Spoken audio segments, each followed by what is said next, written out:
Yo, what's up? This is Splendid Radio on Farside TV with my co-host Jeremy Scipio What's going on, people? and a very special guest, Miss Hey, Fatimah Taliah. what's going on, everybody? Hey, we good, we good. Yeah. Glad to have you in. Yes. I'm at home having a glass of wine. It's the after hours, happy hour at my home. Hey, I, I was about to say it fits you so well. The Thank glass of you. Yeah. wine. It's very elegant. Thank you. That's how I end my day of battling the LA streets.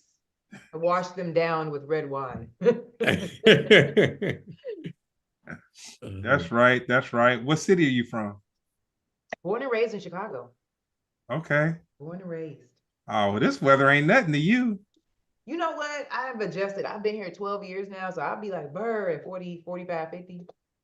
Oh man, I've been miserable. I'm like, it was just summer 2 weeks ago. True, true, true. I mean, we can't complain. I definitely Yeah. know when I go home, it'd be like below 20. That's different. Mm-hmm. But I definitely be complaining in LA when it hit 40. You'd be like, what is this? I didn't sign up. It's not Yeah, what I that's so moved here funny. for. I was speaking to my dad yesterday, and I was it was we went to this grand opening of a restaurant, and Uh-huh. it was really cold out, and I was explaining to him, I'm like, man, I've been in Chicago wearing a jacket, jeans, and felt butt naked, like, Let me tell you something like about Chicago. When it's cold outside, you realize that you have nose hairs. Like that's the kind of weather I know. When I was there last time in February, I was like, girl, I didn't even know I had these many nose hairs. But they were all frozen. oh So man. I was like, I need to trim them up. That's what the weather will tell you. Yeah, I remember I was in Chicago like it was the same week that the Jussie Smollett thing happened. Oh And wow. I remember I was at the airport waiting for my ride, and I had the gloves on. I took one glove off to make the phone call, and I was like, "Yeah, no, I'm here." Yeah, about the time I tell them the terminal and all that stuff, my hand was stuck to the phone like this. Absolutely. I was like, "Ain't no way nobody robbed this nigga and choked him He up." listen, that went out. Yo. Everybody in Chicago was like, he's lying. First of all, no one goes out in Chicago weather for Subway. That Come just on. ain't even, that's not even the restaurant you use. He should have used something else. But like Subway, he went in below 20 to get Subway. Not Yeah. even killers are out in the winter. So it was like nobody's wearing a MAGA hat in the winter time, Jesse. Absolutely not. That was totally ridiculous. I would have been in court myself saying it. Like, nah, Yeah, it's nah. I'm trying to tell you, I couldn't even undo my hand from the Listen, phone. I was like, all right, I'm just the stuck like this now. windshield be crazy. Yeah. Imagine that. Like that's what make it colder. The wind. Mm. Yep, that makes sense. Yeah, that boy. You know it That was was like that was like an episode of Empire itself. That entire case.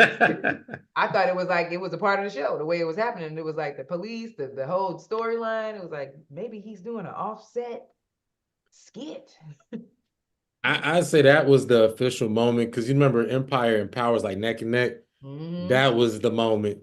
They went ahead and signed Power off on 5 sequels that right That after day the they was trial. like, yeah, he ruined it for everybody.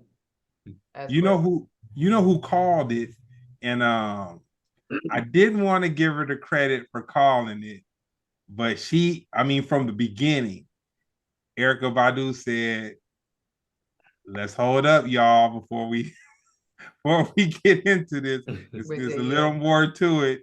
But she didn't say what it was. But she wasn't feeling it from the beginning. But she didn't just come straight out and be like, "Oh," she didn't just call bullshit. She was just like, "Okay, you know." And oh Erica be an man, oracle. She just come out of Not about nowhere to and be say. like, I feel in my soul, this ain't it. I Yeah, like she that. meditated on it. You're right. She did. She did that. She did that for another incident, didn't she?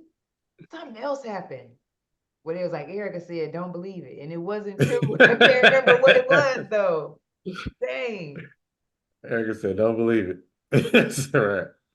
Nah, but I'm from the mean streets of the south side of Chicago. South side. Yeah. Got yeah. So it? nah, that's all good. So the first time you heard hip hop, Hmm. what was the song? Where was it? Where I guess what I always say, recognizing it. And I was probably 4 or 5. And me and my little brother have this funny story about how we lost our mom at a party. And Snoop Dogg and Dr. Dre was playing over and over, 1, 2, 3 into the phone. We were like little kids walking through this barbecue trying to find our mom. So like every time we hear that song, that's the memory we have. Lost at a barbecue. But that was the first time I was like, okay, this is what rap is. I grew up around a time when it was very controversial, I guess. It was very, Nah, that's dope. So yeah. with all that being said, um, it's a million ways that you can purchase or listen or find music or whatever. What's your favorite medium to consume music? To steal it off YouTube. I'm gonna go. I don't have iTunes. I'm gonna keep it real. I don't have iTunes. I subscribe to Spotify. That's about as, Okay. that's where I'm at now, where I could listen to a whole album, but I haven't purchased an album or any kind of form like that in a long time. Yeah. Yeah. I kind of like listen to what comes out on Spotify. And once I hear it once, I'm like, all right, you could like heart what songs you like, and then it creates a playlist for you, like when you're working out or whatever. So I don't really use all that. What's the last album you heard in its entirety? The whole thing. Yeah. She said the whole Um, thing. I know I listened to. I liked Drake last album. I love Diddy's last album, Kill Me. I don't know. I thought it was a good album. Love album. You heard it all the way through? All the way through. You a I thought G. it had some hits on it. I mean, Diddy be having good workout music. This is That's true. usually when I work out a lot, so that's usually when I like actually listen to a whole album. It's either working out or cleaning up my apartment on a Sunday. But and this is crazy. I recently have just gotten into Bad Bunny. I don't know what he's saying, but it's lit. I don't know. I think his music ain't bad. You don't even need to know what he's saying. It's kind of hidden.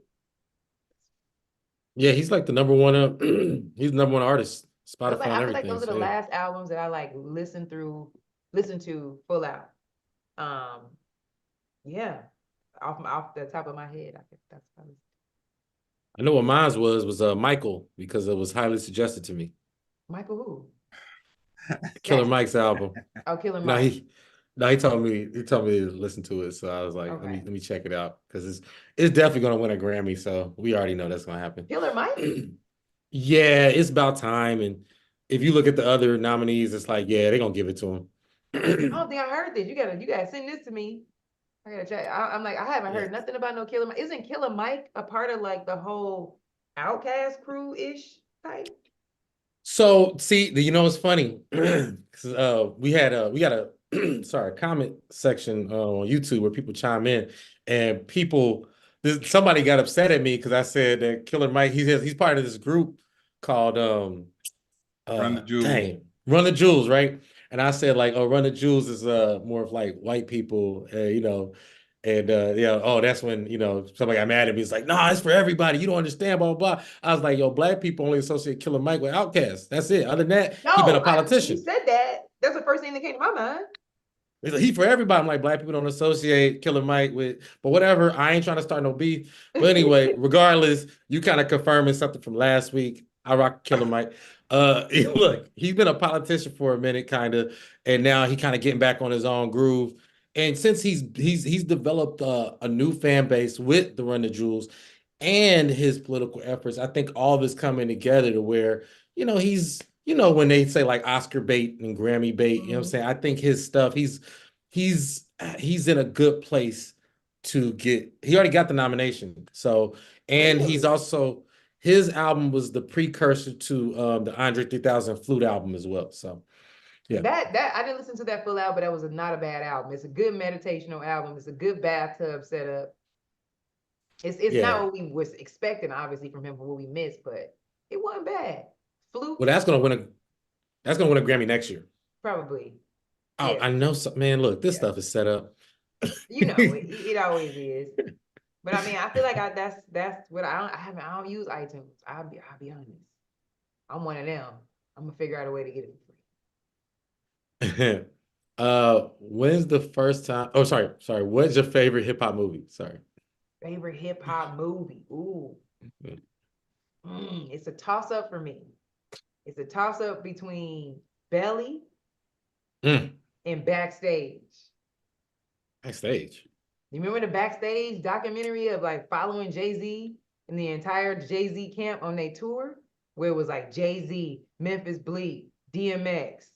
Oh, that was with Ja Rule, and I Ja was Rule, it was a Yeah, whole era. yeah. That was that. yeah, I thought that was a really good Wow. doc. We used to Jeremy watch that missed shit over and over and over again when I was in college, over and over again. Jeremy missed something. Yeah, I Mhm. ain't gonna lie. He's very rare. I don't really get caught off guard It like was that. I like haven't seen basically it. the story of how Jay-Z got to be where he at. I've seen Fade to Black though, but I haven't Fade to Black seen was good too. Fade to Black was good too. yeah. And I mean, I think But Notorious was a good movie too, Notorious. Okay. telling us, the Biggie story kind of. Yeah. Yeah, Belly is the best intro you're gonna It's not get. a good movie, but it's It's got good that's visuals. exactly like It just you. it creates the aesthetic. The acting is crazy. You don't know what the hell is going on. What real if you watch it as an adult, you're like, what is this movie about? uh, It doesn't make it's just one long music video. That's it's a pretty much long it. music video. You like DMX is upset about something, but we don't know what. And he's a Muslim now. Nas doesn't know either, but it looked great. You know, it's people always do the whole Nas comparison and say the whole like they say like, oh, Nas just trying to go back to Africa. But that really just is from Belly. That's it. His Yeah, character in Belly. That's it. yeah. Like, but those would be my top two. Yeah. Good All answers. right. Mhm. Nah, that's good. I say that Belly, we gotta give it up for matter of fact, I watched Meet the Blacks last weekend. So it had homeboy with the glasses and the banana. Oh yeah, yeah. Oh, He's pretty Tyron solid. Turner.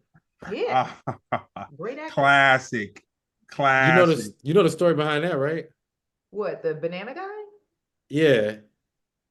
No. So Tyron Turner, you know, he's from Don't Be a Minister Menace. Society. Minister Miss Society. Society, sorry, Miss Yeah, Society, yeah, sorry. yeah. Um, yeah, and pretty much he was upset because he said he was supposed to play the DMX role initially. But you know, however that happened, Come I on, never know man. what people come up right. I never know how that happens. So when he showed up and they had switched the role and told him to play this role, he said he purposely put on like the wig and added the banana and all that stuff because he was trying to mess up the role. He was Really? trying to That like shit was funny, bro. That was the best character. Like I feel Uh, like people was that for Halloween. it's a cult movie right. scene. Yeah, but he Yeah. said that none of that was part of the character. But he said he showed up on set and they was like, perfect. All right, come on, you're on the pot. Not perfect. That's Hollywood for you. That's Yeah. crazy. Nah, DMX played the shit out of that role. DMX was a great actor. Let's keep it real. Hey, yeah, for sure. He went off The, and did other movies. It was dope. the Hmm. storyline. The Oh storyline man. made no sense. It was almost like they liked Scarface.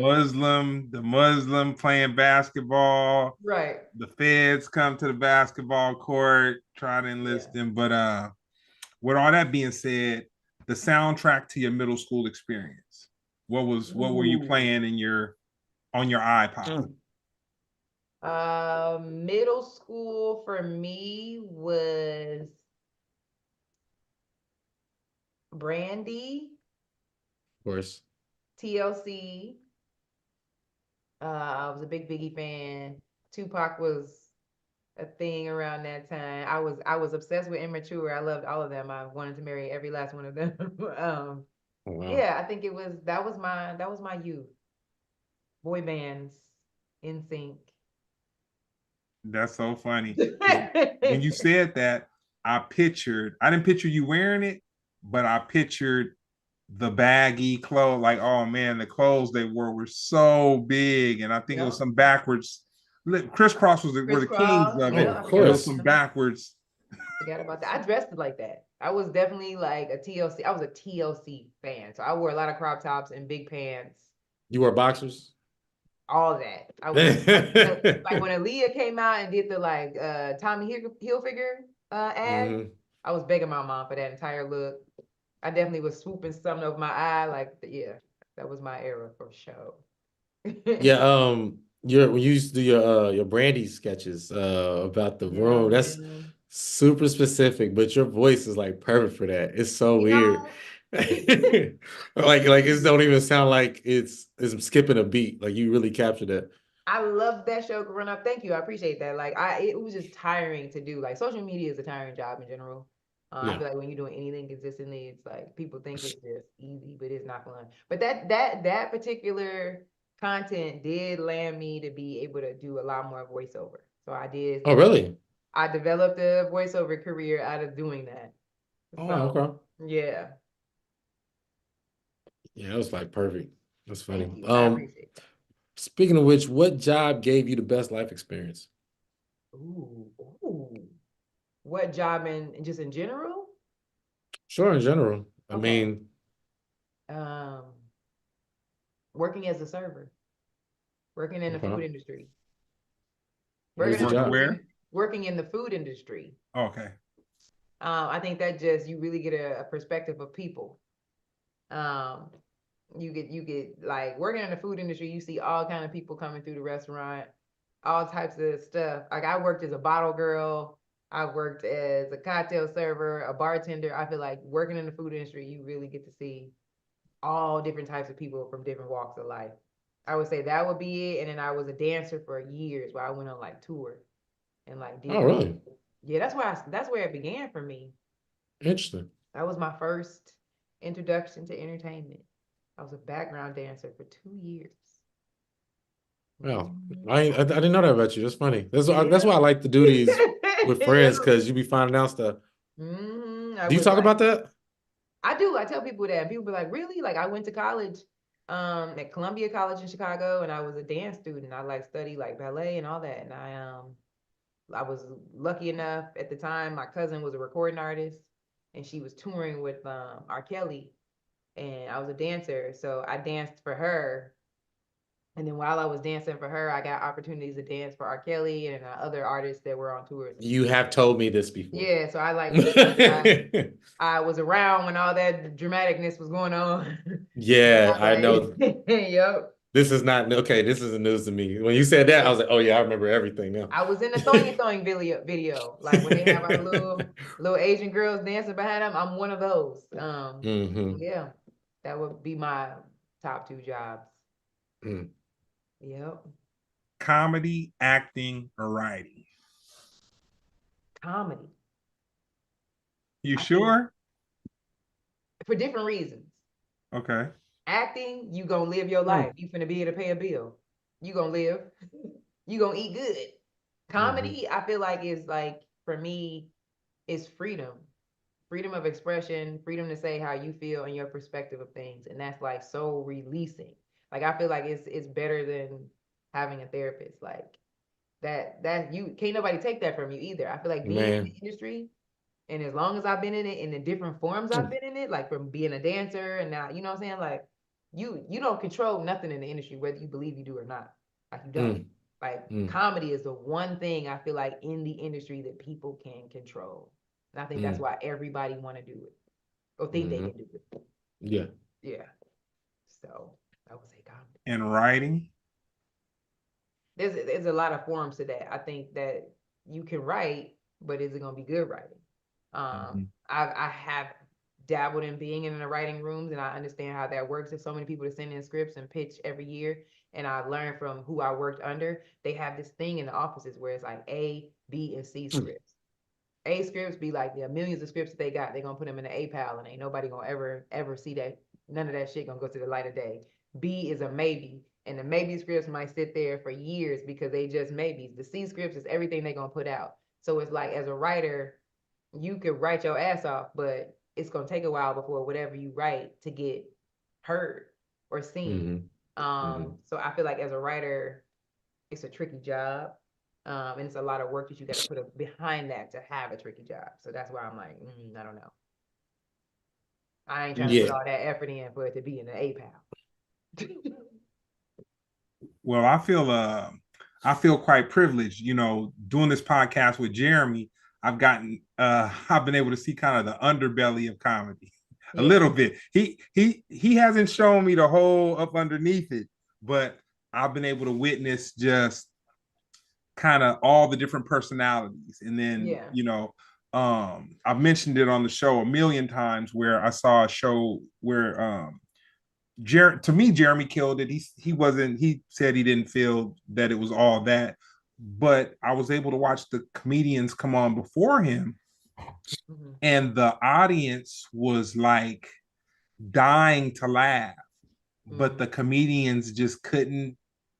They couldn't nail it, and it was amazing to me to see that dynamic of comedy from that vantage point where I'm like, man, it's so you know there's people that come to comedy shows that are just the fans of the comedy, but there's also people that come for actual comedy relief.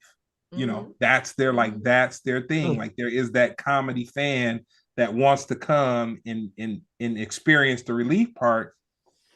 And I just never understood it from that way. Like Yeah. for me, I hadn't seen that much live comedy. I just pretty much saw comedy specials, which comedy specials are scripted, which I didn't understand that until I went to see a comedy show that was being taped for a special. And then I realized the magic wasn't watching a comedy show that's being filmed. You lose the magic that you get from the lights, camera, and action from the produced, Mm-hmm. from the produced special. And then yeah, and so Mm. you know, I commend you comedians. As a matter of fact, we had Stevie J on, and he gave me the greatest perspective ever. He Mm-hmm. said, when a basketball player misses a shot, do you want to end his career? And I Mm. was like, no, he's playing ball. And he said, well, people are a lot harder on comedians because if a comedian just misses a joke or if they just have an off night, it's like everybody wants to see heads roll and all that. Mm-hmm. And when he said that, I looked at it and I said, man, we are hard on him. And then he brought up the point. He was like, well, comedians don't have backup dancers. They don't have DJs. They don't, You they don't don't have have, me. no one knows the songs. They don't have a popular hit that everybody's going to sing to. And I was like, man, comedy is a hard thing. And for those who can pull it off, there is a very true talent and art form that goes behind. Very much so. I think it's a risk too nowadays. I think now that we're in a very sensitive space, it's like you got to be very, very clear on what you're saying. You got to be very politically correct. You have to be very like, it's now, I don't think it's anything like what we grew up and what we admired. Mhm. Like when we wanted to do this, it was like we loved Eddie Murphy. We loved Richard Pryor. We love Paul Mooney. These people got to be free on their perspective. And there was no cancel them or how could they say, now I feel like we are forced now as comics to write differently and to be clear on what we're saying. And we got to ask ourselves, do we want to stand on this? Like, how far do we want to go? And now we got to say things like, maybe I should wait till I'm famous enough to say that. Like, so it Yeah. is, it's a hard job. But I think, that, and that's the thing. And then when you're great at it, like you were saying, like Jeremy went up and he did his thing.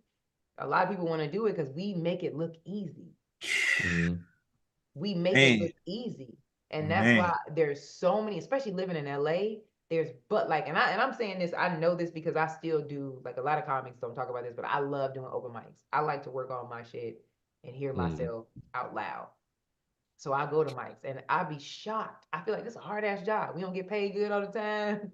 You ain't always having a great night. And to see the Yeah. bus load of newbies that just are dying to do this is always just shocking to me. They have no Mhm. idea what they're signing up for.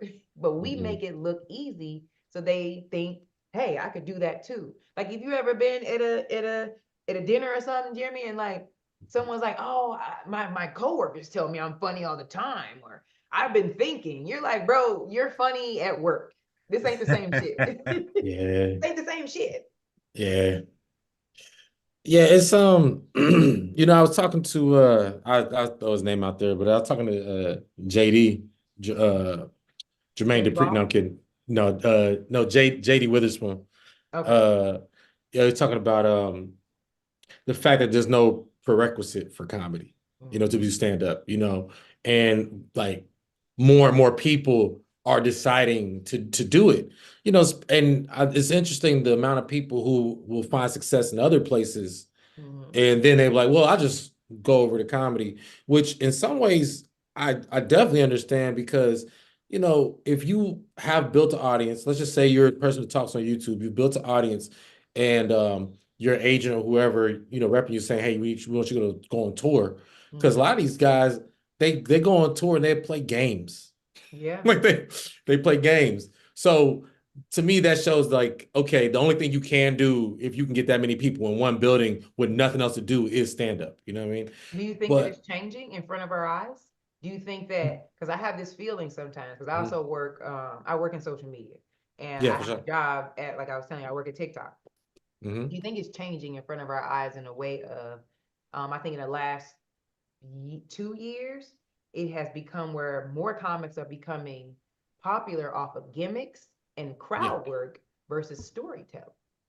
1,000%. But it's just I always compare it to music in a way where it's like, there was a time where, no offense to anybody, but there was a time where snap music and what they call ringtone rapping and all that stuff was really popular, and then all of a sudden, boom, then rap got super lyrical. You know what I mean? And then next, boom, mumble rap. So I feel like, we were slash are in a phase of like, anybody can be a stand-up. That's just what it is, you know what I mean? Anybody, and we broaden the term on what we consider stand up Right. because of that as well. Um, because there are younger people now who only see people doing crowd work that they might decide, I just want to do that. They don't realize that there's anything in between. They don't Right. realize that. Yeah. But somebody brought this to my attention, and we don't have to go here, or we can go wherever you want to go with this. The elephant in the Uh, room. yeah, Cat Williams, the not just the fact that he attacked these certain comedians, but he laid he made it when he spoke about stand-up comedy as an art form, he was very specific and more humble than when he did his rant about other stuff. Right. And it was kind of cool because he was saying how, like he said, like, I'm a writer, and you could tell the writers, the technical writers of the game. I'm paraphrasing, but he was saying like there are comedians that do it to be famous, and you could tend to tell because once they get where they're going, they tend to stop. You know, because they're either, they're taking elements from other people, or they're just riding a gimmick out. Right. But when they get to their exit, they stop. But he said the comics that like do this, like, I'm gonna do this regardless of whatever. Like, this is the way my mind works. This is what I think. You end up getting 13 specials, or you end up getting like some type of writing gig or something like that. So I Yeah. think, at least for Black comedy, Cat may have just set a brand new standard. Because that I think was no he way is nobody missed that. brilliant. I mean, I think any form of brilliance has a little crazy behind it. You have Absolutely. to. So I mean, I'm not trying to justify any of the things on either side of what he's doing, but 13 specials or how many specials? I don't. He might have said more. I'm sorry, but Hmm. that's hard. I mean, I Yeah, don't know. I feel like I did one and I wasn't ready for the one I did. I did it I saw it. I liked it. but I'm to me, I feel like just the process of doing it um was humbling for me at the time, and it was just Hmm. like, but you already signed up for it, so here we are. But I think if I ever do another one, I really realize that stand up is your growth comes from life experience. And the more life Hmm. experience you have as a stand up, the better, your special would be. But for to do 13 and be have like, successful ones, that's yeah, I ain't there yet. I feel like at least I'm not confidently there yet. But I feel like also too, like, if you look at like Martin and Eddie Murphy and all those people that transitioned into movies and television, I feel like that it's really hard to do both. The fact that Yeah. Cat is being successful at doing both. I don't know his whole timeline, but like it's hard to do both. Like I feel Hmm. like to me, I feel like it's so much work behind doing a TV show. Hmm. Like people don't realize, like if you on a show, you that's 30 pages or more, you got to remember and be connected to while also trying to work on your special and be present on stage. That's work. So I mean, everybody's exit is different. I mean, if you and for me, I always look at like the Robin Williams and the time was it what's the guy? God, he had the glasses. He had the really popular show that we was interviewing people. It was on Netflix. What is his name? Oh, David Letterman? Yeah, David Letterman. Okay. Like how consistent he was in stand-up around the time, but then like his journey was that. Didn't take away from who he was and how funny he was, but like his journey wasn't to continue popping out specials. His journey was to become David Letterman. Right. So, yeah, I mean, I'm sorry. Did you? I want to let you land. Did you? Oh sorry. no, that's what I was gonna say. I'm like, so like what you were saying, like Kat was saying, people having they stop or they have an exit. I'm like, sometimes that just ain't the avenue. Yeah, I mean, you hit the nail on the head earlier. I mean, even at a status like those guys, I mean, stand up on a day-to-day is not gonna pay, what one big movie role is gonna pay. I mean, it's just, like the numbers that we're seeing now are brand new numbers. Those are brand new. You talk about like, less than 10 years, 20 million per special. Nobody was doing HBO, Comedy Central, any of those people, and these are only the elite that are offered these things. Right. But I say for me, and I don't want to speak too ahead because I'm definitely not there yet. But I just worked New Year's Rockin' Eve. I worked the script on the ball drop or whatever. And I would say even though like my feet was hurting and I was tired, like I still like was like, let me go take advantage of being in New York and go to these comedy clubs, and put some, because that's like in my mind, that's my version of like watching a TV show.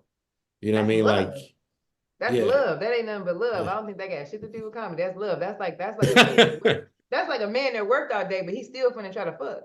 Like what are you saying? Like that's love. That's like you just love comedy. That's why you was like, my feet hurt. I'm tired, but I love this shit so much. I'm still gonna try to get on stage. Like I mean, that's a bad comparison, I guess. But I'm like, I mean, no, Not a that's bad real though. compare. That's Not a real. like a bad man That's that's real. sick, he's still finna try to hit, even though that was real. Hey, I can tell you had it loaded before I even finished. She was like, right. bro, like, Him but but yeah, but like I said, I can't. I would say if we took that times, because it's still fresh to me, even though I've been doing it for a while. Let's just say if you took that same concept and multiply it times 10 or times 20, I don't know. I might just be like, hey, I got a mansion. I'm gonna just chill at home. So I don't know. I think once you like, I ain't gonna front. I think once you reach a certain space in this industry and you living comfortably after the climb that we go through to get to live comfortably, you gonna act. That's like you want to work smarter, not harder. But right. I mean, it depends on your level of love. Like I think for certain comics, they do their TV and movie, they disappear, they live their life, they vacation, and when they got some shit to say, they do like Dave Chappelle. They pop up, do a special, whatever. I think Cat like to talk, so that motherfucker he putting out 19 specials because he got shit on his mind. You ain't lying. I mean, I feel like that interview was special. It definitely did numbers over a special, like legit. I think it's last time I said. We need to give Cat credit.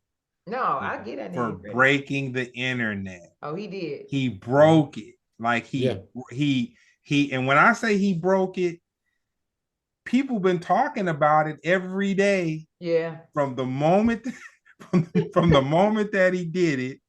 And you got to give him credit because he started it on Shannon Sharp's platform, which once again, Shannon Sharp, he's jumped into the space of podcast, I mean, yeah, I guess podcasting would be fair. He's podcasting would be fair.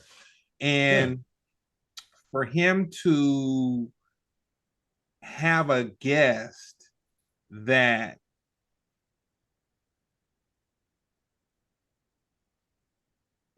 there really were no rules for Cat. I mean, that like he Are like there with ever? all the other people. Like I watched the baby. I watched all these other guys that have been on Shannon's show, and people are kind of tiptoeing around him, and all this and that. No, when Cat came on, it was all good. It was gloves off. Uh, the interesting part to me was that when Cat would answer his questions, so there's different versions of Cat. In that's there's just different versions. But I really liked the version of Cat that we have right now in the sense that he thinks before he speaks, even though what he says may be arguably truthful or embellished or whatever on some of it, because I watched his interview with Willie D today. So Okay. while I digested it, I came to a conclusion that there was probably some embellishment. I won't say lying, but I just say there was a couple things. Me hearing the same story, uh, me watching the same concert in two different arenas, and after all the seeing it with all the let's say the Shannon Sharp was with the uh the pyro and people running across stage and Drake walking up to give him dap and Lil Wayne coming out and doing the song and all that, to watching him with Willie D, where it wasn't all the snap, crackle, and pop and the aesthetics and all that kind of stuff, and it was just him telling the story. Um, some of it was pretty hard to digest, Mm-hmm. It was. No, but the thing that blew me was no one came out after his interview, right? He had a lot to say about a lot of different comics, dead or alive, Mm-hmm. and I feel like nobody came out and was like, that's a lie. Nobody said it was a lie. But there were some. They showed a couple. There was some fact checking that went on. Well, what's his name? I said the main one who should be the main one offended was Willie D. No, sorry, not Willie D. Ricky Smiley. Sorry, Ricky Smiley. And yeah, I mean, I still give the edge to Cat in a sense of, because my question would be to Willie. I keep saying Willie, to Ricky Smiley would be, why would you even bring that up, like as a thing to say? Like because the thing, the prior yeah. interview when he did Shannon Sharp and said that he was originally supposed to play. Right. Yeah. I didn't see that interview, so I wasn't sure why he said that. It was no reason. I get it because hey, I feel like we're all full of like true Hollywood stories, right. But let's just be real. We know Cat's crazy, so why even trigger that man a little bit? You know what I mean? So, and I said a lot of the other ones, Cat. The reason why people haven't come out as much against what Cat said is because that his video was the response to a lot of the other ones. You're right. Yeah, so it was like, like for Cedric to be like, well, I already said my perspective, so if you don't either believe me or believe him. But yeah, it's been a lot of like I said, fact checking. I watched the Willie D one too. And I hate to say this, even though I understand the Shannon Sharp one is going to get more fanfare and all that stuff. The Willie D one, Willie D asked better questions up top though. It was like more personal. Like he just started this week. Yes. He had the cards. He'd be like, so he ain't ready. Like, so I feel like Cat ran that show. Exactly. Then they poured yak on it. Yeah. I was like, he was telling a story like anybody would who's drinking. Like, I mean, some of it had truth, but I mean, we all been there. I feel like I tell a regular story, but if you pour a little alcohol on, I'm about to be like, and then they motherfucking said, like, he said, no lie. I was thinking about the R. Kelly story, and I was like, oh yeah, I knew that. Yeah. Mm-hmm. Like, if anybody drinking, I feel like he was drinking, and so that I think he exaggerated maybe some parts, but he said he read 3,000 books. That part was funny to me. That part was true. As a comedian, I mean, that's true, but that was funny. It was true. At 6 years old, he read 3,000 books. He also said he runs really fast. He runs. No, so like the interview itself was hilarious. It was like he was reading people for filth, and then he was like, "But I run fast and I read books." So it was like, what's going on? No, but if you watch the Willie D one, he was a millionaire by the age of 12. Or it was something that was just hard to die. He said he slept in a park when he was 13 for forever. And he goes, yes, Willie D goes, well, why didn't you like, find a shelter or, live, because he had friends and he was like living well. He goes, why don't you try to live somewhere, like inside somewhere? He goes, at 13 years old? He goes, I never considered it. He just slept in a park, woke up, and he had a job where he was making tons of money. He said he made a I gotta watch million. this interview. He said he was $1 million. He said he was a millionaire by the age of 17, or he had made $1 million or so. It was a lot to it. But I say this. Mm-hmm. We're not gonna focus on that part. What we're gonna focus on is he broke the internet a few days into the year. Oh, I'll say he might have done one of the best interviews of 2024 for the rest of the year. I'll just say that for the rest of the year, he might hold that. Now, I watched Jonathan Majors interview. Oh man. Was it wild or was it good? I was rooting It was for him. terrible. He should have shut up. I was rooting for him. Oh man, before it happened. See, in my mind, I was like, you know what? Disney's gonna bring him back. They just need to shame him a little bit. They need to just jerk his chain and put him in check, and maybe they might. But he tried to play the role, the remorseful, I'm sorry, it's my fault, like accepting responsibility and all this, which I get it because he does have the sentencing coming up. So, well, he actually didn't take responsibility at all. He avoided anything. It is kind of weird. That's what I'm saying. To me, you ever hear somebody that sound like they got some type of trauma mentally going on? Like yo, did you pick up did you ask somebody a direct question? Like, did you pick up that ball? They go, well, balls are always floating, and sometimes they might end up in my hand. It's like, nigga, are you okay? Like, just speak to me. Like, somebody control what is going on. And he was very dramatic. I think the thing that made him look the worst was that Megan Good sitting there, nodding her head. The interview? Well, no, that wasn't the bad part. I think the bad part was that there was some elements of the case that, because they actually did a good job not disclosing certain information part of the case. You know what I mean? It wasn't televised at all. And the part that I think that made him look the worst is that when they asked him, was it his fault? And he said, I shouldn't have been in the car that evening. He said, I shouldn't have, basically said I shouldn't have cheated. And he said, I am guilty of not knowing when to break off the relationship.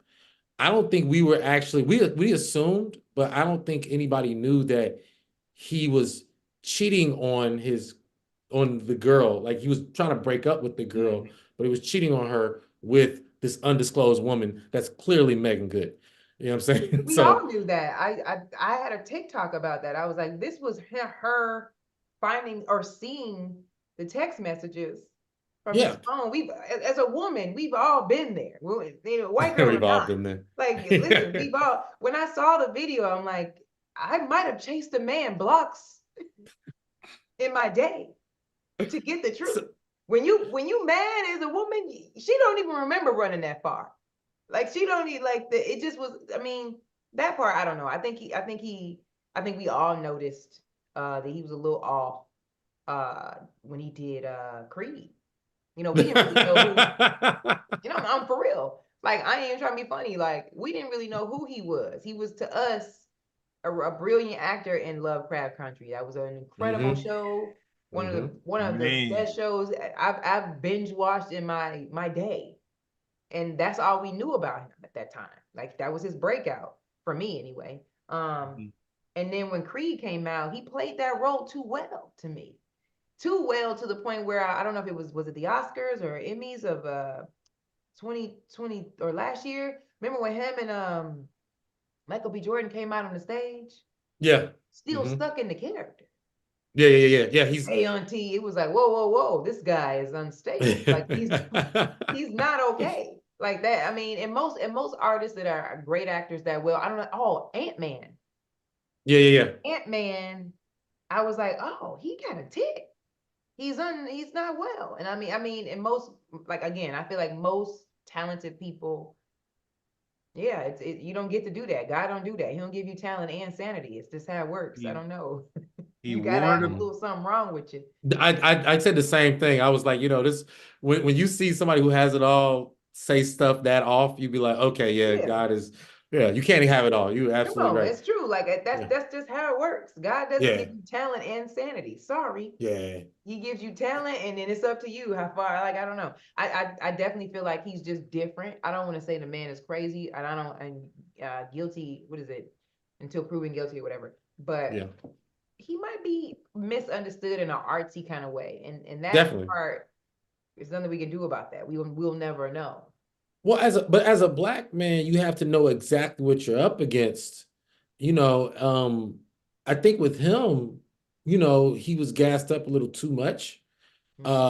And even the way he was expressing it to the girl, saying like, yo, I'm like a Martin Luther King, I want a Coretta, which I don't think necessarily was bad, but long as you don't believe it. Yeah. You know what I'm saying? Like, it's cool to say to get your girl on board, but I think in this interview, you could tell he really thinks he's Martin Luther King. And he It makes thinks me that, concerned that he's gonna come out with a movie. Like I've never believed him and Megan's relationship from the jump. It always looked very PR-ish. Um, oh man. but that's me. I don't know. It just Mm, seemed. the But I mean, hey, camera during the Mhm. interview, who am I to judge? he said something to the effect of she's my angel or something like yeah, that. And the gross. camera panned to her and it almost looked like she busted a tear or something like that. And she's sitting over there and I'm like, okay, this Who interview is is this about him. for? This interview is to resurrect whatever pulse and adrenaline can be put into this corpse to pump this dude back up into the field of acting, and they're including her in this like she's a prop, and it's like that's not what we need to be focused on during this interview. Not at all. Also, like, what's his name? Nate. Jackson. Um, no. You talking about the dude, the other black sacrificial lamb. He made Nation, was it Yeah. Birth of a Yeah. Nation? Birth of a It's Nation, yeah. giving that. Like it's you. Yeah. Like, I don't know. I don't think. Unfortunately, you don't really get too many passes in Hollywood as a Parker. black man. Like you Hey, don't. It's Parker. you're not Charlie Sheen. You're not getting ready to like wild out and be able to steal. You're There not we Robert go to. Downey Jr. Hmm.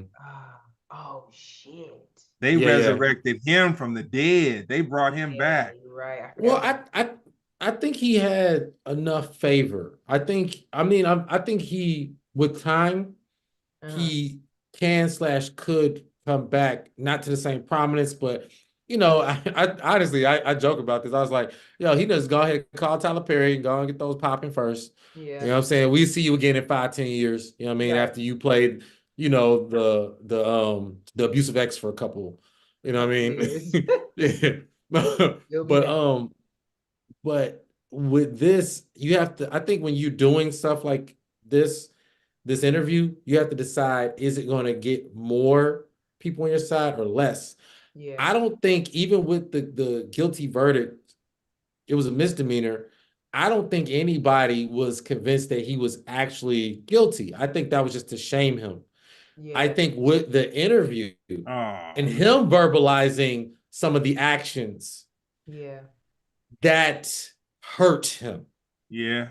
He was Yeah. better off not, he didn't speak during his own trial. Yeah. He it's better, and even like from a jury's standpoint, sometimes you get more favor off of not physically saying You you know, did these things not or to cut didn't you do these off, things. but that same Go ahead. thing occurred with the Megan Thee Stallion case. She didn't speak, right? She did. She had the interview with Oh, right. The and interview. and then when Yeah. she did that, everybody was like, I don't know, could be weird. Like I feel like the interviews are set up that way. They're going to ask those hard questions. I think a lot of that is like, how great is your PR? How much money is he spending based off his answers? That is Hollywood in itself. You like, because when you really look at it, let's just really be on some real shit. Outside of being a celebrity, we all have had an argument with a girl or a guy and it went far, but you're not Yeah. famous. So no one's Yes. following you. No one is watching 37 because they went blocks, baby. They would hit barrels. Yeah. Oh, yeah. I ain't never seen nobody run through the whole streets of New York Yeah. like this in my life. I was like, not another block and another block. They saw all kinds of shit. Like at this point, I'm like, they can't even find Tupac killer, but they saw y'all run weeks. But I feel Bruh. like, you know, we've all been there and drinking or whatever, wherever they were at prior. And same thing with Megan Thee Stallion. Like you at a party, you drinking, you under the influence, you get into an argument, the situation goes down, it's traumatic in the moment, you don't even remember. But now it's you're a celebrity and you got to deal with those consequences. And you have to now at this point, you go to court, everybody's got the opinion, you got social media, you are forced now to do an interview with somebody who is like, I gotta blow up off this interview. Yep. I'm about to ask these particular questions. Yep. There aren't any right answers. There aren't any Right. answers. Right. Because Right. now it's everybody has already come up with their perspective and you're guilty.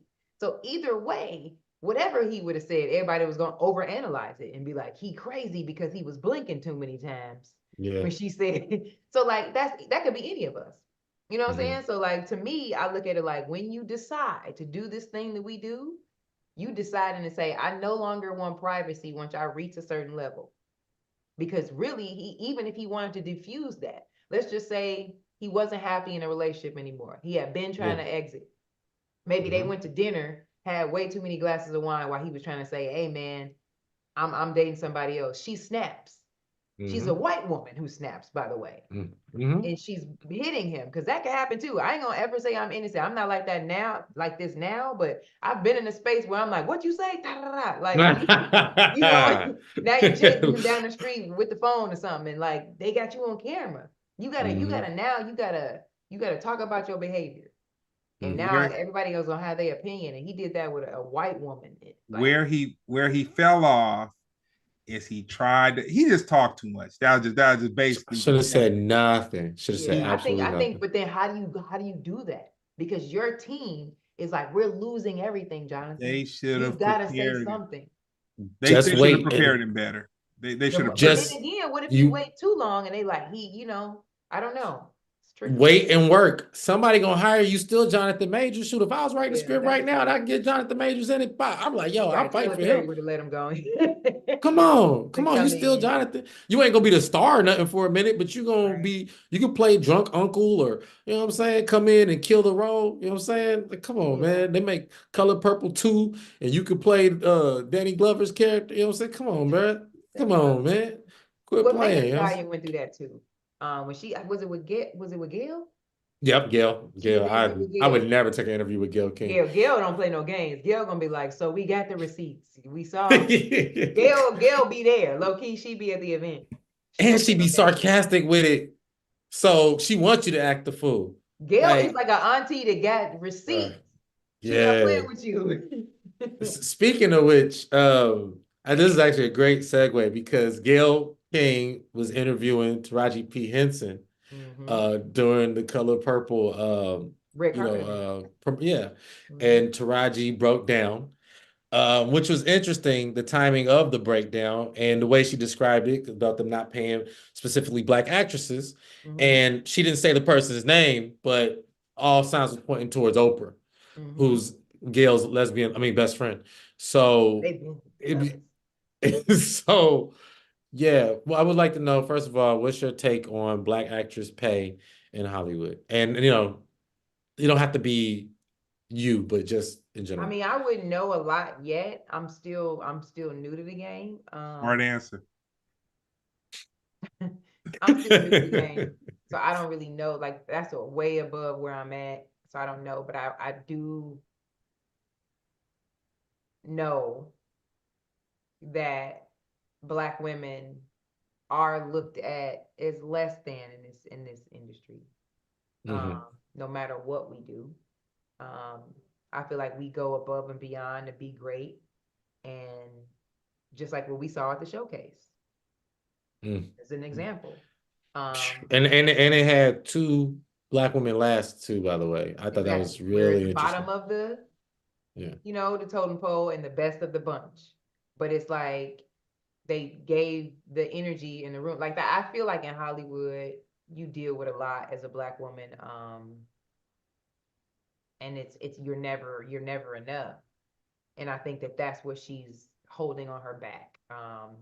Do I feel like she's picking the time and places to discuss those things without considering what that backlash is going to be? The same way we're discussing with Jonathan Majors, it's like you have to be very strategically aware of your position once you decide to take the position.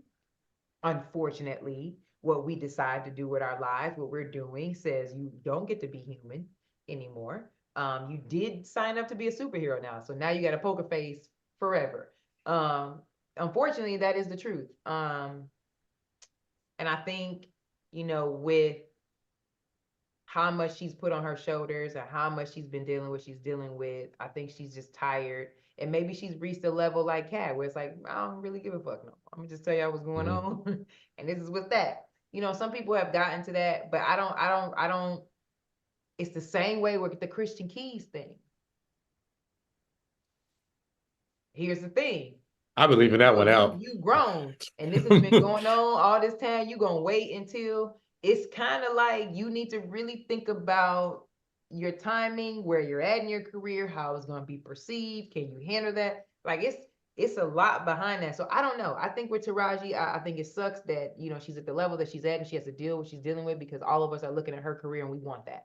I ain't gonna even sit here and tell you that I don't want that. I want that. But hearing her say that, I was just telling one of my friends, because we had saw the interview and him and I both were being like, damn, this shit is mad discouraging. It's mad discouraging to even see her say that. And we're trying to get to where she's at. And she's like, it sucks. You're like, damn, what am I fighting for? But I read an article that she said too, that they gave them rental cars to get to set for The Color Purple. And she was like, it's weird, it's a liability. Why would I, as Taraji, drive myself to set? If you think about that, they would never do that to Meryl Streep. Meryl Streep would never be putting on a seatbelt and clicking to. So I just think, when it comes to like minority talent, we definitely get the short end of the stick, and she made a choice. Small backstory, just because this is my girl. I took a lot of bullets riding for Monique. I mean, everybody like I was crazy, like I was tripping, and of course there's different elements to it. And I rode with her all the way into the DL situation. I think she went too far. But before that, I was really rocking with her. Now you have this situation. And, just like with Kat or anybody else, they go, we'll see. Told you. I want to know, do you feel like Monique was right? Do you feel like these are parallel situations, or you feel like they have nothing to do with each other? Like, what do you feel? I think that I will never know until I'm there. That's the kind of person because I always tell people this. I'm like, I don't know. I ain't up to that level yet, so I can't say yeah or nay. But I think that when is enough enough? What you mean as far as like when you're being abuse? faced with certain shit, like Taraji feel like I'm not even being, because she right about what people don't understand about being a celebrity. You making a lot of money, but once you start making a lot of money, you gotta live up to what you making. You gotta have them nice dresses. You gotta have that PR. You can't get out the Uber and just walk to the red carpet. You gotta pay the driver. You gotta pay the PR. You gotta pay the bang and makeup artist. You gotta pay the stylist who's gonna get you the top dress so you can get it in the magazine and not have them talk shit about you.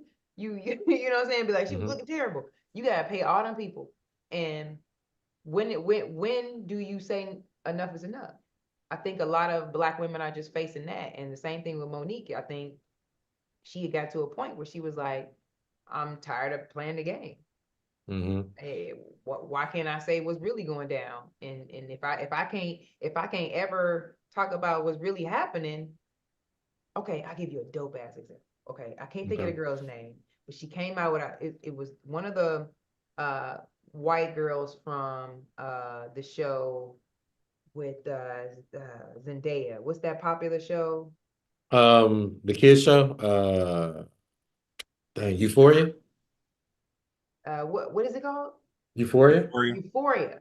Yeah. I can't think of her name as an actress. She's a very popular actress, blonde girl. She came out uh I refuse to watch last that. year and she talked about the same thing Mm, that Taraji and Monique said. The same thing. She came out in the mm, Hollywood Reporter. She came out in Variety, and she talked about how women don't make enough money in entertainment. She has okay. PTSD from not working because she's always worried about she's never going to be able to get the next job and the next job, and how she can't pay her PR and how she can't pay for her makeup and how she can't pay for stuff. Instead of Hmm. everybody making it a big deal and being like, putting two black women against each other, Oprah and Taraji, or making everybody mad at Monique, they celebrated her. They felt Interesting. sorry for Interesting. her.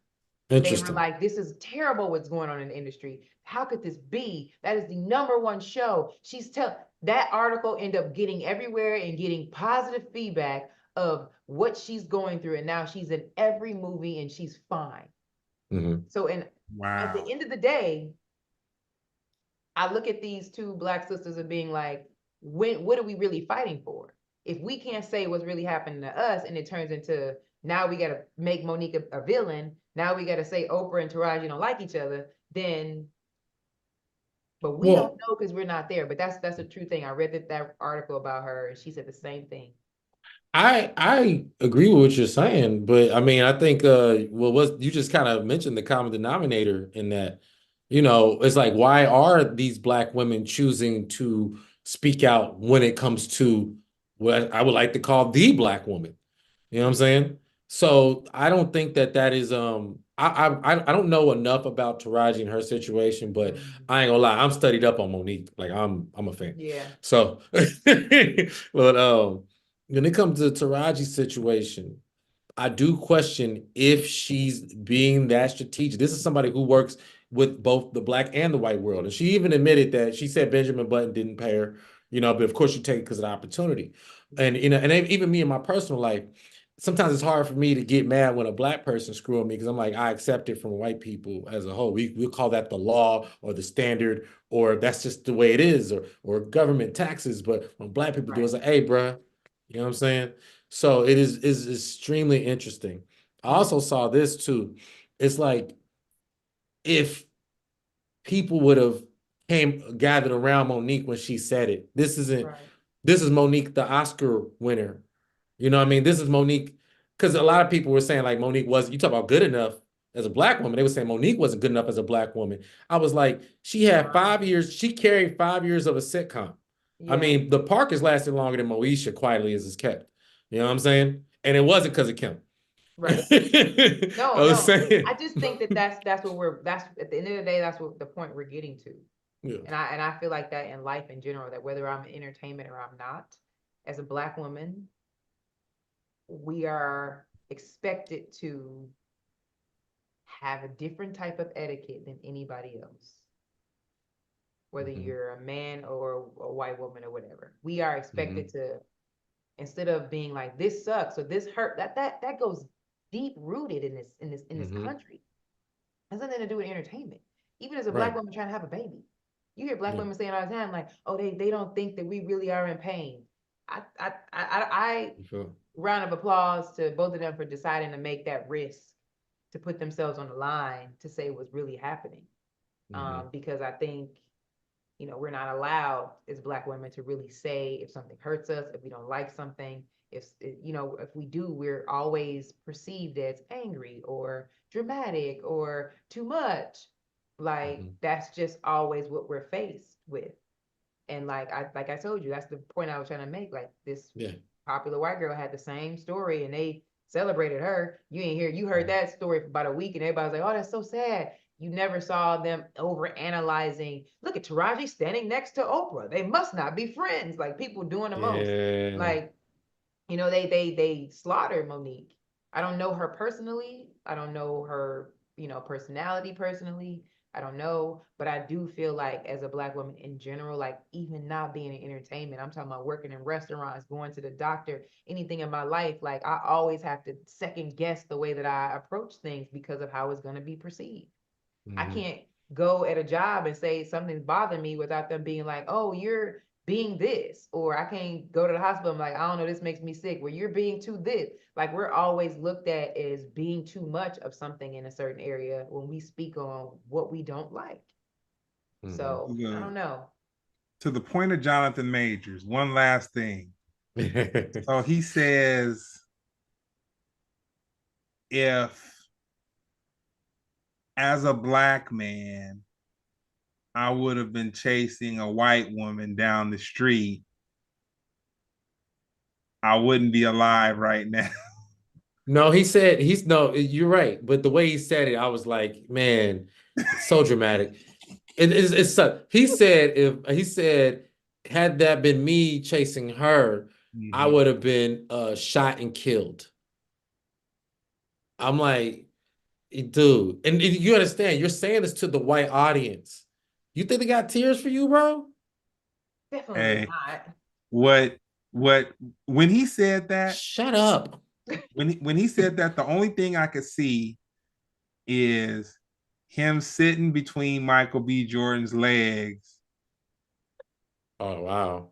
He was. Right? I'm like, what? Nah, they did a photo shoot. They did, They but emasculated him. They emasculated him in every way possible. And it's just kind of like, I just kind of felt like, man, you played the game, you just didn't win. You know what I'm saying? It's like you played the game, you just thought you were bigger than the game. Something in your mind. It's yes. It's almost like I don't want to make it a black or white thing. I'll just make it a privilege thing. It's like certain people can get away with certain stuff.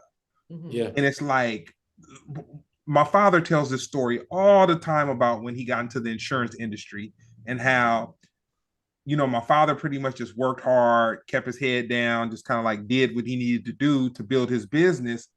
But he said the guys that would kind of try to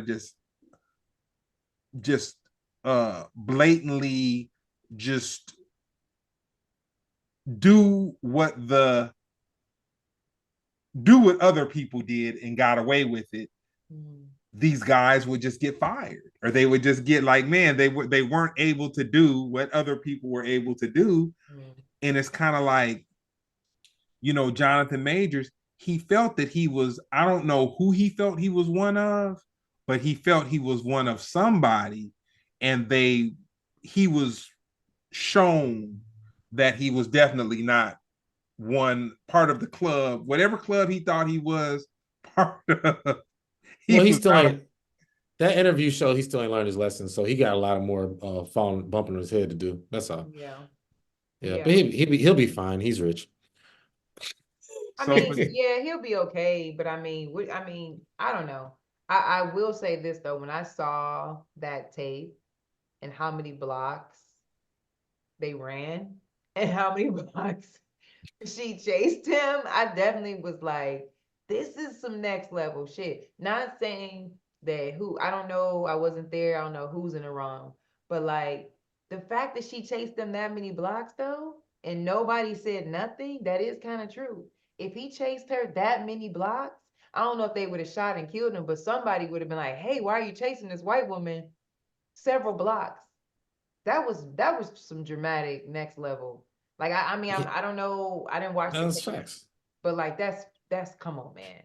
That's facts. My thing is, when you're saying a statement like that, you're not aware of when not you, when he said a statement like that, the reversal, and you're saying it on CBS or ABC or whatever, you got to realize there's a big majority of this nation that are kind of sick of the black sob story.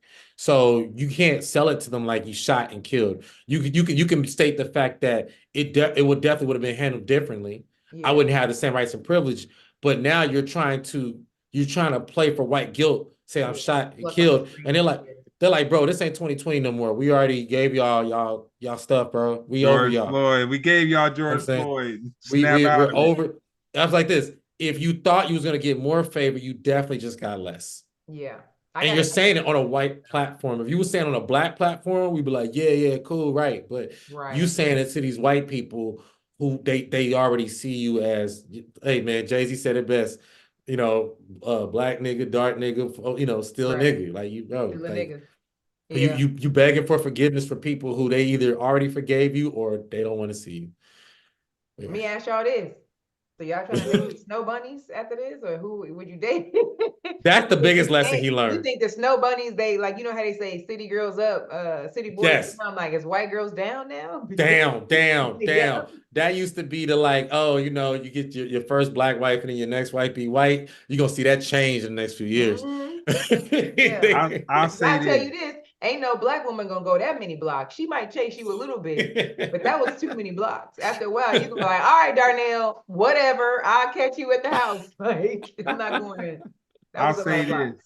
He knew the level of crazy he was dealing with before that incident. Like that wasn't the first rodeo of their Yes. dysfunctional relationship. They Mhm. were both wild. It was Yep. I'll say it wasn't him, it wasn't her, it was them Them. because um last thing I'll say about them is that they Gail had asked him about this phone. He made a phone call to the police. And I think they might have played it or something.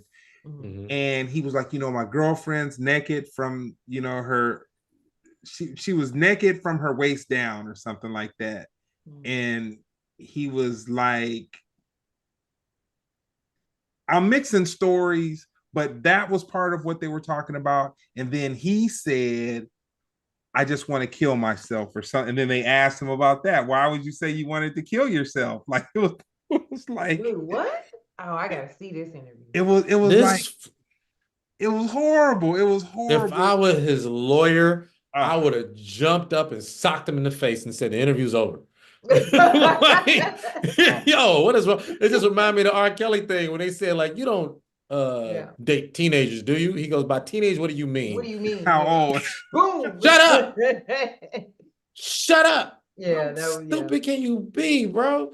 Yeah, Well, you want to I kill gotta yourself see because you know who say they want to kill themselves when The everything on the guilty line? person. Guilty people. it. Shut Yeah. up. Shut up. Anyway, Yeah. sorry, guys. Damn. Anyway, Yeah, I moving gotta on. check this out. So back to you, Fatima. Dating while in the industry. Um, ooh. Broke that up real quick. Right. I feel like it's better for me now because I'm in a space of maturity mentally and I'm in a very established space. I think in the beginning of climbing this, you really have to be selfish. It's very difficult for you to be in a relationship because I remember when I moved to LA, I was engaged and I just got here and I was trying to find my way and Did you like move having a with partner. your person? Hmm? You moved with your person I did. while you was engaged? Okay. I did. Um, and I think there was a lot of growing pains through that, just trying to find my way in LA and just also I think a lot of times people, at least for me, I won't speak for everybody, but they date you and they have no idea what this industry is. So now your person that you're dating is like, oh, this is what it looks like, and then they have to also be a part of that as well. Because when you're a couple, it's a team effort. So I think now is much easier for me because I know exactly what I want, and I'm in a different space in my career. Um, I think now I'm faced with more things like when am I ready to have a kid, and how does that look? Because I don't want to give up, who I am and what I'm doing. And my sister-in-law had just, I'm a new aunt, so just seeing her life and how much of work it is to be a mother, along with how much work I know I have to do to stay afloat in this industry. That's always a question for me. But I don't think dating is that bad once you get into a good space in your career and you don't have to be too selfish. I'm not in a space where I can't take time to go to brunch now, or I can't take time to go to dinner. There was a point in my life where it was just like you grinding, you got to be focused mainly on what you're trying to accomplish. So it was very difficult for me to give the energy to another person, and that always caused a lot of friction. especially when I would date people that didn't really understand what we do. When I say that, I mean like I would date people that'll be like, we have a wedding to go to. You like, but I got a call back. So like, so it's like, I think now I understand how to talk to my partner. I understand who I am. I understand what I'm doing. So it took a lot of growth for me to really understand my life to be able to be like, okay, you can share that with somebody. Because I think even for the artist, when you are grinding, you don't even know what you up against. Because I think partnership is a job too. I don't care what nobody say. I think that's still a you because you say you got to be on at the show and at the audition and whatever your side hustle is, you got to go home and give them energy too. So it's like you can't, you know what I'm saying, in order to keep the relationship going. So it's I think it's wonderful. It's the best thing ever. I I think it's I don't wonderful. see. I don't think it's Smoking a like a job at all. newlywed. I I feel think I like mean I think it's anything is it's work. heaven. Relationships are work. I know that I didn't know that for a very long time. I always would look at it like the soulmate is the person that just makes everything great.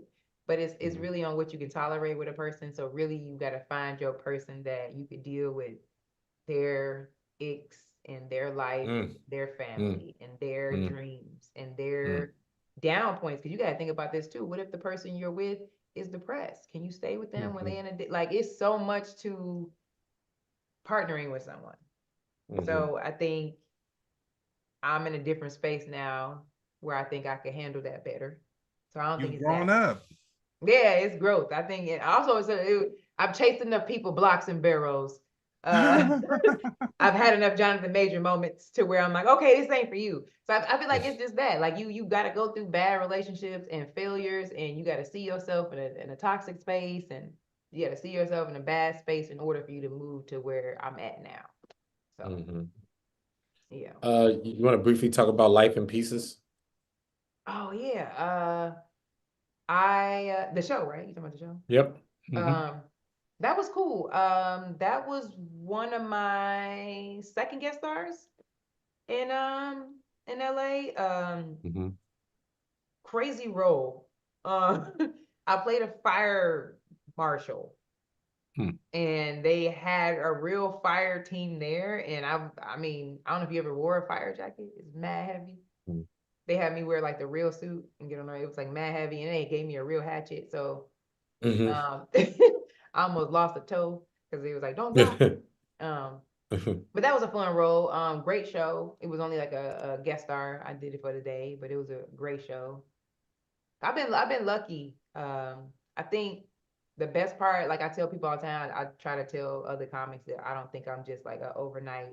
I got lucky and came to LA. I was already acting and doing that kind of shit in Chicago before I got here. So when I moved to LA, I was already SAG. So it was much easier for me to get talent agencies and stuff to work with me because I didn't have to like become SAG eligible and do all that kind of stuff. So yeah. yeah. Goliath. Taliah was the shit. Cool story though. Goliath was a job I had booked through Central Casting. I was doing background work to make extra money at the time while I was serving, and they had us audition. They were like, come down, and like they wanted to see us, and I ended up getting the role, but I was funny. So on the set, I was cracking jokes and whatever, and one of the producers was like, we're gonna give you lines, because I was really originally supposed to just be a girl in the bar that Billy Bob Thornton was doing, but they ended up giving me lines, and then it turned into a whole guest star, and my lines were with Billy, and I got to meet him, and the role that they gave me, my name was corny. So he started talking to me, and he was just like, what would you like your name to be? And he was like, well, tell me something that you always use. I was like, I say the word dope a lot. He was like, perfect. We gonna name you Dope. And that was my character's name. That's like the dream scenario for like Crazy, right? background. Yeah, that's like they tell you that initially, like, oh man, anything can happen, but that literally happened to you. So Yeah. like he ended up really thinking I was funny, and as we kept shooting that day, he was like, you should let her say whatever feels comfortable to her, and it was dope. It was cool. Like I watched that episode, and I'm like, majority of what I said was what I wanted to say. He let me say that, and when the show was over, he you know, it was like you're gonna be somebody, and that was that. And I was like, damn, like I just did a scene with Monsters Ball dude, and he was just like, you're gonna be somebody. You So that didn't was have to do, that's how that came to play. and you didn't That's have to funny. do the Holly Berry to do Oh, that's Exactly. wild. That's wild. Yeah, right. You it. you do it if it the price is Yeah. that's how you get the Oscar. Anyway, look. Listen, that is how you get the Oscar. With the You know what I'm saying? comedians. You don't do it too early. You know what I mean? You gotta No, do no, no. You're it like, but eventually they gonna be like, you gonna do something dirty one way. You are a whore in this business one way or another. Yo, can we low key talk about this? I just want to see what your mind is because you know you're from the same era. So remember Tamala Jones when she was killing it? She was in everything. Yes. You know what I'm saying? And then Taraji, like she kind of came up out of nowhere. Mm-hmm. But I think because of her role in Baby Boy, I think that's what Baby put Boy was her. it? There was something that she did in Baby Boy that I felt like, you know, the other I don't actresses remember. weren't willing to do at the time. What? I don't. You know what? It's been a while since I've seen Baby Boy. I don't remember either. You tell you don't or do? I See, here's the don't. thing. Baby Boy was No. a horror film to me. You So talking relationship I try to wise? You forget said a everything that horror happened. film. It was. It was like this was the worst. Like the thing that was crazy. I tell my friends this all the time. Like when you young and you watching Baby Boy, Mm-hmm. you watching The Notebook, you watch Sex Yep. in the City. All Yep. those. Remember, I told my homegirls. I remember how we were cheering for Gary to marry Mr. Biggs, and we wanted Taraji to end up with Tyrese, and like these were all toxic relationships. This Yeah. man was cheating on her the entire movie, and he Yeah. didn't have a car. He rode a bike the whole movie. Yeah, we were hoping that they would end up together in the end. She should leave Mhm. him. He's Yeah. terrible. He told her to her face, like, yeah, I had sex with your coworker. Deal with it. Mm-hmm. That's And she just awful. It was a horrible, horrible can't movie. So believe I you, don't Jody. remember. I mean, and remember the scene when she goes to pick up the kid and she's crying in the car with her friend, being like, he don't love me no more. He never loved you. Let's drive off. This is a bad place. Like every woman has been with a dude that is like blowing your back out, but he's awful. That's what Mm, Tyrese was. He was blowing her mm, back out on a bike, and mm. that's not it. It's giving the worst advice to young Black women, and I hated the movie, so I forgot what happened to it. No, my version of that is actually Love Jones. I I think love it. that I'm a fan. like, but you watched it recently? Love Jones. I still didn't find the flaw in that. He was a You didn't heroin addict, man. Who was a heroin addict? no. He wasn't Oh, a I got hero, the man. wrong movie then. Yeah, I'm like, No, what? no. No, what did I'm like? I gotta watch it tonight. Love Jones is probably one of the most toxic relationship situations to ever be a part of. How Who was in so? Love Jones? Tell me. She was originally that's Lorenz Tate and And He Nia was Long. Long. wasn't he a drug addict though? No, he wasn't. No, what movie you talking about? For whatever reason, I thought Love Jones He Lorenz was Tate. he was a poet. He was he did Right. spoken word and Right. stuff. What was his Yeah, thing though that had him off though? Like something, there was something in the movie that had him off, or maybe he's just in love. no. Now I'll tell you what she did. She was in a relationship with another guy. This Right. guy treated her better. They hung out, whatever. Then her friend, the ex came back to the picture for Nia Long's character. Right. And she was like, hey, because they were like previously engaged, but he was treating her bad. And she was like, hey, but he had money. She was like, hey, he wants me to go move with him, but I'm in this thing with this new guy who literally spent the first part of the movie just trying to sweep his girl off his feet. You know what I mean? Right. He did some little tricks, but that was the point, right? Her friend gives her terrible advice. She goes, hey, tell him you're leaving. Yeah. And if he doesn't ask you to stay, then it was never meant to be. Right? It's terrible advice, by the way. Yeah. Just how about you do what you feel is right in your heart? But whatever, nobody talks like that. No, that's She some real takes life it. shit. Come on, she takes it a step up. She asks him after they have sex, Yeah. while they're still naked. Yeah. Hey, how would you feel if I just left town? Yeah. Forever. Right. And he already, even that was like heartbreaking to him. So he was And like, then she came back and started fucking his. What if she didn't fuck his homeboy? his friend. But she went on a date. Bill Bellamy's That was- character. Yeah, you're right. You're right. And That she was didn't even tell him she was back in town. yeah. I remember it now. Well, Oh here's the thing. man. Not to give Here's women the a pass, thing. but to Here's give the women a thing. pass. Listen, you know, we've all been there. As a woman, I feel like, you No. know, as a You don't woman, even I have feel it. like, you know, hey, she wanted more from him and he wasn't giving her that. So she was like, I gotta. She should have said it. She shouldn't have. You're right. You No, I don't, would never do you no don't shit give like that people now. bad news after they had sex with they're vulnerable. But I mean, Yo. come on, man. We've all done something like that. We've all Like, like started dating somebody new, and then your ex comes back, and then you're like, I don't know. And why are you putting on your pants?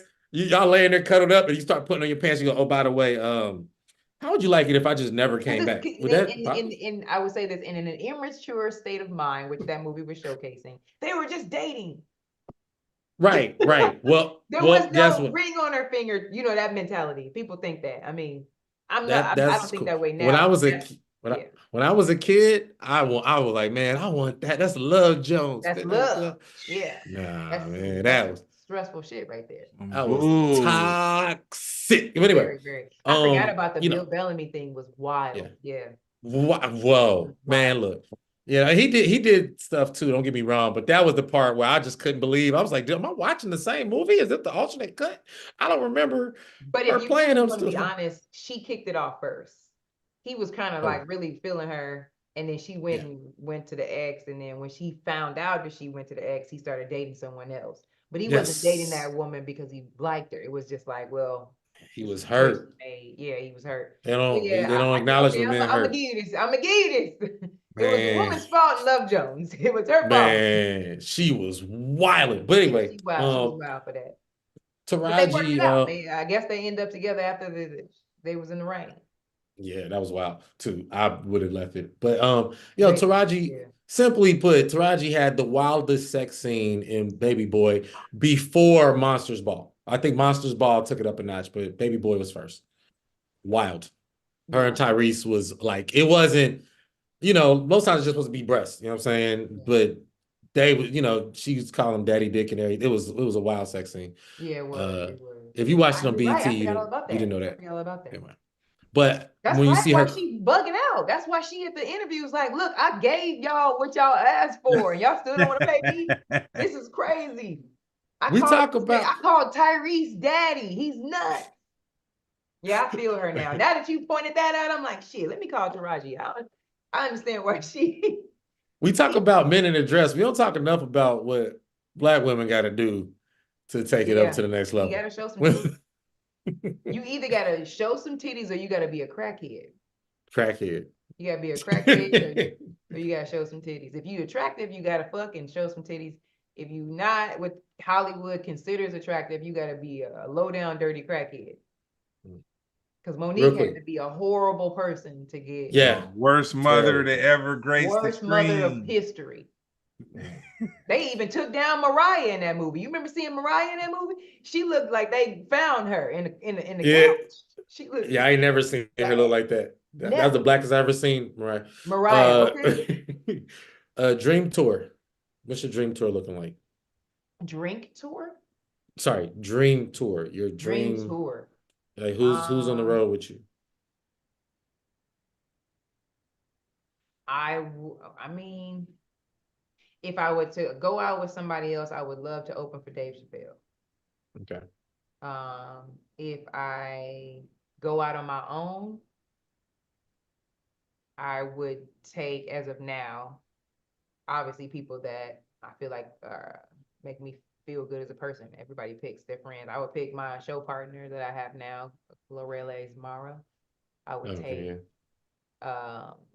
G King. I would take Chelsea Grow. Okay. I would take people that I feel like I have great connections with, that I feel like work hard. You forgetting somebody. I mean, I'm sure. I have so many great friends. I'm just circle wise. If I was headlining, yeah. But I feel like right now I'm in this space. I mean, there's a list of people. I would go with you. I would go with Keith Johnson. I would go with Rob Smallwood. There's so many people. I mean, there's a Right. list of people that I feel like I connect with, that I have great relationships with, that I know that if we tour, it's gonna be fun. Absolutely. Who's she forget? I'll say this.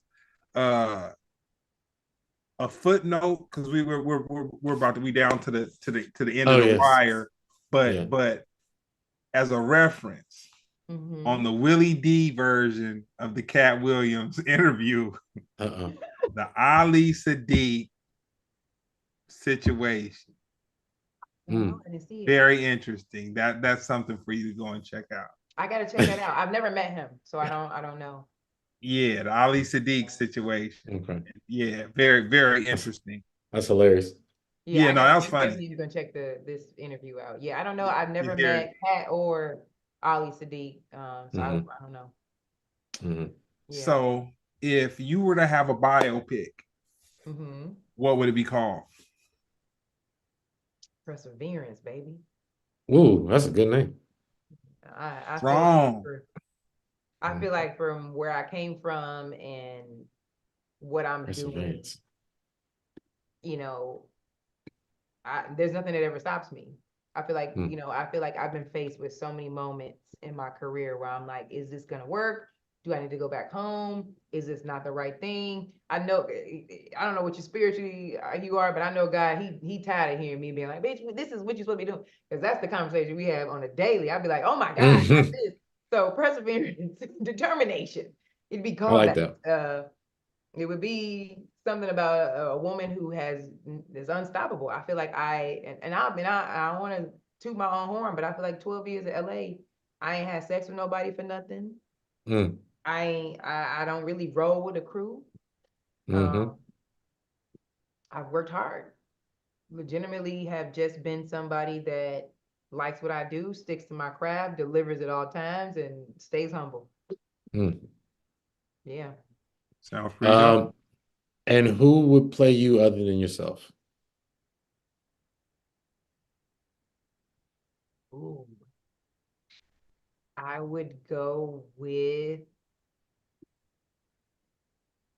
what's that girl's name that did Chewing Gum? Chewing Gum. It was a series called Chewing Gum. God, I don't know her name, but I would want her to play me, or Issa Rae. Okay, Issa Rae. Let me see. Chewing Gum. God, I don't know her name, but she's hilarious. What are you talking about? It was a great show. Wonderful show. I don't know how to say her name. Michaela Cole? Michaela Cole? Michaela? Yes. Okay. Yeah, I can see that, but wow. Her That's or funny. Issa Rae, I feel like would portray me well. I'm definitely a quirky, dramatic human. Yeah. That's pretty good. Nah, that's dope. So for the last one, we've come up out of COVID. With COVID, the world's chessboard got wiped. All the pieces just got smacked off the board. And then it's like someone came and tried to re-put the pieces back on the board. And with that being said, where do you see social progression going in the next 2 years? Very digital. I think, we were already headed there anyway, but COVID really put a lot of people in a place of liking to be in a fake world. A lot of like, if you really, okay, for example, I'll give you a good example. The comment section is popping more than the post. People like to hide behind things. I don't know the name of the movie, but there was a movie where Bruce Willis was in it. He was the lead. And I wish I knew the name of it, where there was people no longer were who they were. It was almost like an AI movie where people had AI versions of themselves outside, but their real human body lived inside. You would age and everything. You would be an old motherfucker at the crib, but you had a younger version of you to go outside. Young Avatar. What was the name of that movie? Surrogates. Yes. I feel like putting the pieces back together, we getting closer and closer to being in the house, being in the metaverse. People want to work remote. Don't nobody want to go to the office. Yeah, People like to date online. They rather that's be pretty. you getting catfished on a daily. I say that eventually down the line, that's what we're gonna be.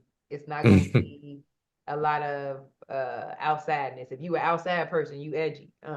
It's gonna be like Total Recall type Total shit. Recall, yeah. You know what I'm saying? Like if you going outside for real, I think people gonna be like, "Oh, you left the house." But I think after pandemic, putting things together, it's gonna take us a while. I think we still are trying to build that. I think you know, but I do feel like the world is unfolding, baby. It's unraveling. Truth is being told between Cat, between the government, politics. Nothing is what we thought it was anymore. Nobody believes that no more. We got TikTok now, so we don't even need the news. I'm on the fence with the truth being told by Cat. I'll say that he's great. He's great. Man, he broke the internet. He really broke That's the what I'm internet saying. and became so relevant. I mean, he became more relevant than DJ Envy and his crazy. He's more relevant than Meg The Stallion and Tory Lanez. Yeah. More relevant than all of this stuff. And nobody wants to smoke with him. Nobody wants to smoke. Nobody. Amazing. Nobody. Yeah. But that's the power of the internet. Yeah. He's about to make 10 times more money than he was making before. That's what I'm saying. We move, after pandemic, we see that it's no longer times are changing. It's no longer about just the tour. It's no longer about just the TV show or dating in person. You can move mountains now in your house or in front of the camera. You reach more people on camera than you do like how we would think back in the day of being like, I gotta do a meet and greet. So yeah, I see that's where we going after the pandemic. So where can people find you online? What do you have coming up that we can look out for?